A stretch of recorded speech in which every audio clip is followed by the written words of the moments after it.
Le gouvernement Sami Badibanga s'en va au chevet de l'industrie de la cimenterie installée dans la province du Congo central, en particulier et dans le reste du pays en général. Ce vendredi 17 février, le Premier ministre et les ministres en charge du secteur ont échangé avec les responsables de 3 grandes unités de production de ciment gris du territoire des Songololo dans la province du Congo central, à savoir Nyumba Kiba, PPC Barnet et Simco. À l'heure où ces entreprises ont atteint la phase de production industrielle, elles sollicitent du gouvernement des mesures d'accompagnement pour écouler loyalement cette production locale. Parmi les mesures sollicitées, ces entreprises proposent notamment la suspension des importations du ciment pour une durée de 6 mois.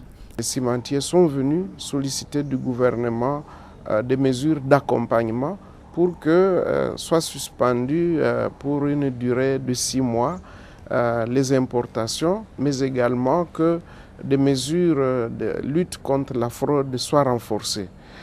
Ils ont également demandé un accompagnement encore supplémentaire du gouvernement en termes d'allègements fiscaux, en termes de logistique, parce qu'il faut que la logistique puisse suivre pour permettre une bonne distribution de cette production. PPC Barnet et la cimenterie Congo, avec le plan d'extension de la Silou, vont arriver à une production totale de quelques 2 800 000 tonnes de ciment par an.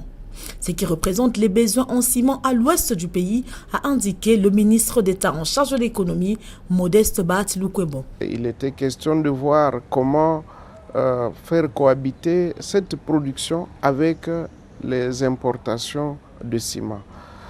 Comme vous le savez, à un moment donné, suite à la fraude massive observée aux différentes frontières et en particulier à la frontière de Loufu dans le Congo central, le gouvernement avait été amené à suspendre les importations pour une durée de 3 mois.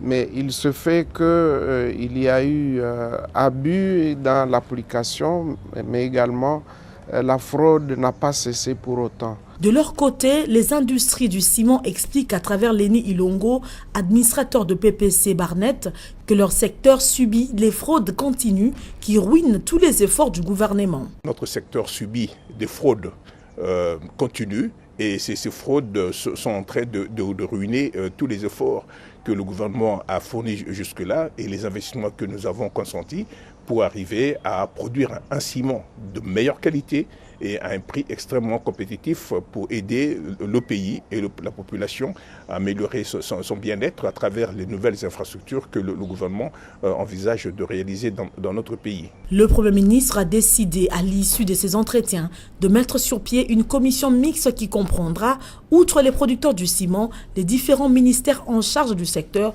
sous la supervision du ministère des Finances et de la Primature. Tous les autres services de l'État devraient s'impliquer pour lutter contre la fraude.